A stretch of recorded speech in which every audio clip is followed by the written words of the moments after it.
E se o oposto do amor não for o ódio? E se for uma emoção que a gente sente quase todo dia? Pois é, hoje a gente vai mergulhar no capítulo 5 de Despertando para a Verdade, e ele traz uma perspectiva, olha, fascinante sobre amor, ciúme e a nossa conexão com o mundo espiritual. A gente vai passar por 4 ideias centrais aqui. Primeiro, vamos questionar o que realmente é o oposto do amor. Depois, vamos investigar de onde vem o ciúme, mas num nível espiritual. Em seguida, a gente entra na eterna luta entre luz e escuridão, e para fechar, vamos descobrir qual é o nosso papel nisso tudo, como anjos aqui na Terra. Então vamos começar com uma ideia que, olha, tem o poder de mudar a forma como a gente enxerga nossos próprios relacionamentos. Para um pouquinho para pensar, qual é o oposto do amor? Para a maioria das pessoas a resposta parece óbvia, né? Mas a fonte que a gente está analisando hoje, ela oferece uma resposta completamente diferente. E eu diria, bem mais profunda. E aqui está a grande virada. A fonte argumenta que o oposto do amor não é o ódio, e sim o ciúme. É só pensar nos relacionamentos que acabam. Muitas vezes, não é aquele ódio aberto que destrói as coisas, mas aquela sensação, sabe, aquela coisa corrosiva do ciúme que vai minando tudo por dentro. E a definição que a obra nos dá disso é muito forte. O ciúme não é só sobre o outro. Na verdade, é um ataque contra nós mesmos. Ele é descrito como um processo mental que tenta destruir a imagem ideal de si mesmo que se deseja alcançar, ou seja, é pura autossabotagem. O texto descreve um caminho bem perigoso. Olha só como funciona. Tudo começa com o ciúme, geralmente direcionado a alguém que representa aquilo que a gente gostaria de ser. Se a gente não cuida disso, esse ciúme vai crescendo e vira ódio. E o ódio? Bom, o ódio leva a agressão, a críticas, a ataques e acaba envenenando a nossa vida e os nossos relacionamentos. É uma escada para baixo. Mas essa ideia vai muito além da psicologia, viu? A fonte nos leva para uma dimensão espiritual, mostrando que o ciúme tem uma origem e consequências, digamos, cósmicas. E para a gente ter uma ideia do poder dessa força, a fonte usa um exemplo monumental. A queda de Lúcifer. O motivo? Inveja de Deus. Isso mostra que o ciúme não é só um defeitinho humano, não. É uma força poderosa o suficiente para derrubar anjos. Tá, mas como isso funciona na prática? A explicação está no que a fonte chama de lei da ressonância. É bem simples de entender.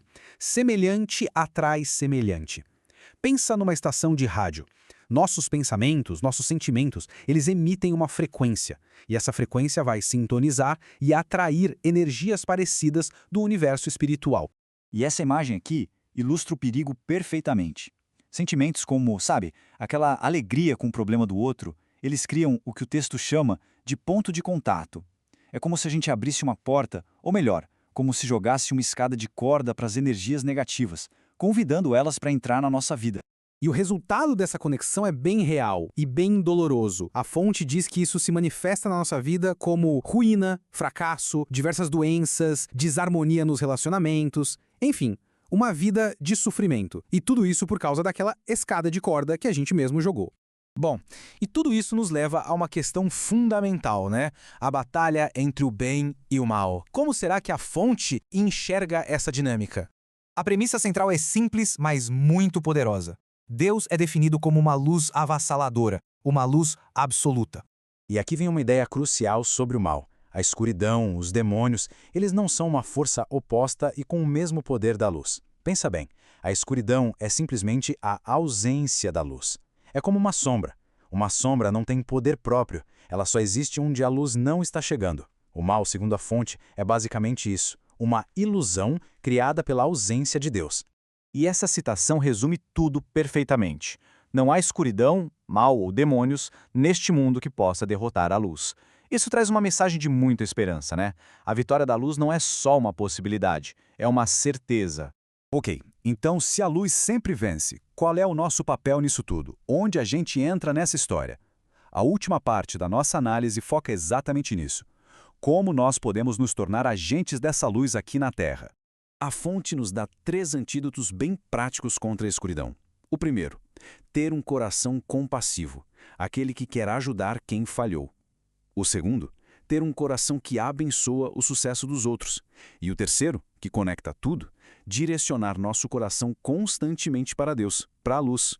E por que a gente consegue fazer isso? Porque a fonte nos lembra de uma coisa fundamental. Todos os seres humanos são filhos de Deus. Isso quer dizer que, na nossa essência, todo mundo tem essa centelha divina, essa luz. E aí que está o nosso verdadeiro propósito. Não é só se defender da escuridão, é se tornar ativamente a luz. Significa que cada um tem o potencial de ser um anjo aqui na Terra, trabalhando para purificar este mundo e criar um lugar melhor. E vamos fechar com essa ideia que é, no mínimo, provocadora. As boas ações na Terra valem mais do que 10 vezes o valor do treinamento espiritual no reino espiritual. Pensa no peso disso. Significa que cada pequeno ato de bondade, cada vez que a gente escolhe a compaixão em vez do ciúme, tudo isso tem um poder imenso. A questão que fica é, o que cada um de nós vai fazer com esse poder hoje?